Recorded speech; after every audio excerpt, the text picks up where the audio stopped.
Aujourd'hui, je vais vous parler de la maladie d'Alzheimer, qui est aussi une maladie neurodégénérative. C'est la forme de démence la plus fréquente chez les personnes âgées. 26 millions de personnes sont atteintes de la maladie d'Alzheimer dans le monde. Et en Europe, il y a 5% de la population affectée qui est âgée de 70 à 74 ans.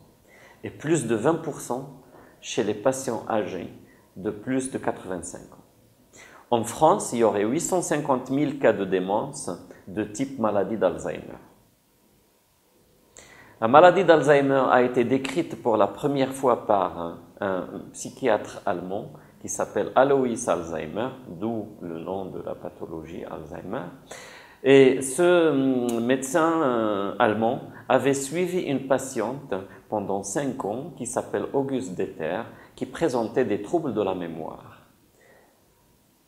Cette patiente est décédée en 1906 et Alois Alzheimer a procédé à l'autopsie et l'examen de son cerveau. Et il a observé une atrophie cérébrale que l'on montrera plus tard liée à une mort importante des cellules nerveuses. Donc si on regarde sur l'image en haut à droite, vous avez à gauche un hémisphère de cerveau qui est tout à fait sain, donc un cerveau d'un individu sain, et à droite l'hémisphère d'un cerveau à un stade avancé de la maladie d'Alzheimer chez un patient. Donc, comme vous voyez, il y a une atrophie cérébrale assez importante. Donc, le volume du cerveau est diminué de façon considérable. Et si on regarde en bas, donc il y a 2 régions majeures qui sont affectées par la dégénérescence. C'est la région de la mémoire, où il y a l'hippocampe, ainsi que la partie corticale, qui est responsable aussi du langage. Si on regarde par imagerie, par résonance magnétique, donc par IRM, on voit très bien, comme vous le voyez à gauche sur les images, il y a une atrophie cérébrale très importante qui est très visible. Donc l'imagerie par résonance magnétique peut servir au diagnostic de la maladie chez des patients. Comparé à droite, on voit un cerveau tout à fait sain où il n'y a pas d'atrophie, même si c'est pris chez un cerveau âgé, une personne âgée normale.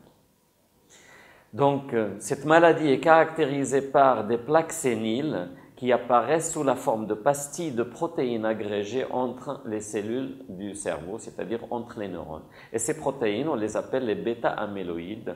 Donc, si on regarde à droite, vous avez ces dépôts de protéines qu'on appelle les plaques séniles, qui sont des protéines bêta-amyloïdes, qui sont très fréquentes et qui vont perturber la communication entre les neurones. Donc leur présence va être vraiment un problème pour la communication entre les neurones. Il y a aussi la dégénérescence neurofibrillaire, identifiable grâce à la présence de cordelettes de protéines à l'intérieur des neurones. Et ce sont les protéines tau qui vont s'accumuler et contribuer à la dégénérescence des neurones. Les causes responsables de l'agrégation de ces protéines qui sont à l'origine de la maladie d'Alzheimer en dépôt amyloïde et la dégénérescence neurofibrillaire sont encore inconnues. Donc on ne connaît pas du tout les causes de dépôt de ces protéines au niveau du cerveau. Mais on pense qu'il existe des facteurs génétiques et environnementaux qui contribueraient à l'apparition de ces protéines déposées en agrégat au niveau du cerveau. Donc, la maladie d'Alzheimer se présente sous 2 formes. La première, qui est la plus largement majoritaire, elle touche au hasard dans la population des personnes en général au-delà de l'âge de 70 ans. Et il y a une faible proportion de patients qu'on appelle donc la maladie héréditaire et qui est beaucoup plus rare. Elle représente que 1% de la population Alzheimer. C'est une forme familiale et elle se déclare plus précocement, en moyenne aux alentours de la quarantaine et au plus tôt vers l'âge de 30 ans. D'après l'OMS, qui est l'Organisation mondiale de la santé, la maladie d'Alzheimer est caractérisée par l'altération progressive de la mémoire, du raisonnement et de la personnalité. La maladie d'Alzheimer est un ensemble de symptômes qui va comprendre la perte de la mémoire, qui est caractéristique de la maladie d'Alzheimer, qu'on appelle aussi l'amnésie, donc la personne ne se rappelle plus de rien, des difficultés à exécuter les tâches familières, des problèmes de langage, une désorientation dans l'espace et dans le temps, une diminution des facultés de jugement et de raisonnement, des changements au niveau de l'humeur et du comportement, des difficultés face aux notions abstraites et un manque d'enthousiasme. Il existe plusieurs phases dans l'évolution de la maladie d'Alzheimer. La première, c'est la phase asymptomatique qui peut durer très très longtemps, environ 20 ans, qui va être caractérisée par l'absence de symptômes. Donc il n'y aura aucune manifestation de symptômes. Par contre, les neurones sont en train de mourir au niveau du cerveau. La deuxième phase, c'est la phase symptomatique. C'est là où il y a d'abord l'apparition de légers troubles de la mémoire, de l'orientation et du sommeil.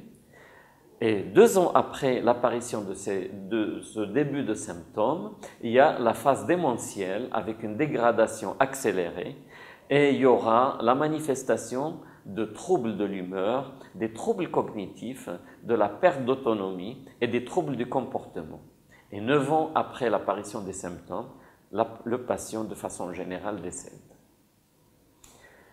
Sur le plan thérapeutique, malheureusement, à l'heure actuelle, il n'existe pas de traitement efficace contre la progression de la maladie, que les traitements proposés sont principalement d'ordre palliatif et n'ont qu'un effet limité sur les symptômes. Donc, il existe aussi des traitements non médicamenteux qui sont importants et qui peuvent retarder un peu l'évolution de la maladie, comme la stimulation cognitive, l'exercice physique et un régime alimentaire équilibré. Les principales pistes de recherche visent à s'attaquer, bien sûr, aux plaques amyloïdes entre les neurones et aux agrégats de protéines à l'intérieur des neurones qui sont à l'origine du manque de communication entre les neurones et aussi à la mort neuronale. Donc, les pistes majeures sont la recherche de vaccination ou immunothérapie active qui consiste à injecter un peptide de structure proche de la protéine bêta-amyloïde, ce qui va stimuler le système immunitaire du patient pour augmenter son efficacité à éliminer ces protéines amyloïdes. Il existe aussi des pistes de recherche sur l'immunothérapie passive en utilisant des anticorps hautement spécifiques qui vont s'attaquer directement aux protéines amyloïdes et au taux.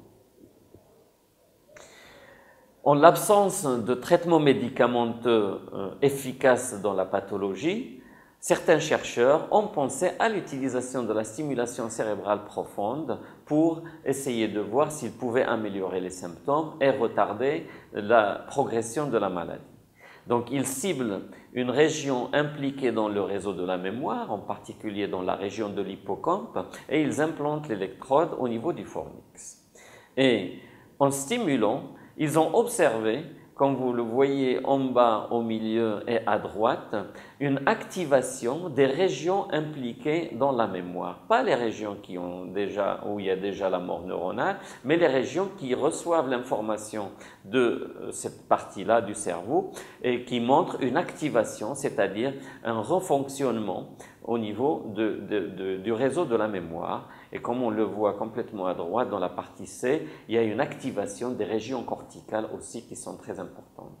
Donc, cette thérapie est en cours expérimental, elle est en cours de test, mais on devrait attendre les résultats à long terme pour voir son efficacité à long terme. Pour l'instant, c'est encore en phase expérimentale. Donc, est-ce que, à partir de ce que je vous ai montré, la stimulation cérébrale profonde a été utilisée dans le Parkinson de façon efficace et maintenant c'est devenu une thérapie de choix pour la maladie de Parkinson? Elle est en cours de test pour la maladie d'Alzheimer, mais est-ce qu'on peut l'appliquer à d'autres pathologies du cerveau? La réponse est oui, mais à condition qu'on connaisse bien la physiopathologie de chaque maladie pour laquelle il n'y a pas de médicaments et qu'on n'a aucune piste thérapeutique, donc on peut la proposer à partir du moment où on connaît la physiopathologie parce qu'il faut déterminer la cible dans laquelle on va implanter les électrodes. Pour l'instant, son efficacité, donc l'efficacité de cette stimulation cérébrale profonde a été prouvée en plus du Parkinson, dans le tremblement essentiel et aussi dans les dystonies primaires chez l'adulte et aussi chez l'enfant. Actuellement, elle est en phase expérimentale pour les troubles obsessionnels compulsifs, pour la dépression sévère résistante au traitement médicamenteux, pour l'obésité et aussi pour l'anorexie. Juste une petite anecdote concernant les troubles obsessionnels compulsifs. Pourquoi en fait ces troubles on peut les soigner et les guérir avec la stimulation cérébrale profonde? Tout simplement parce que dans l'équipe d'Ivagid à Paris, ils avaient observé 2 patients parkinsoniens qui ont subi la chirurgie pour l'implantation de l'électrode de stimulation dans le noyau sous-thalamique. Et chez ces patients-là, on a amélioré de façon considérable les symptômes moteurs, mais les patients ont dit qu'ils avaient aussi un trouble obsessionnel compulsif qui a été amélioré par la stimulation en même temps que l'amélioration motrice. C'est pour ça qu'il y a des études actuellement en cours de test pour voir si on peut aussi améliorer ces troubles obsessionnels compulsifs chez des patients qui n'ont pas le Parkinson mais qui ont que le trouble obsessionnel compulsif.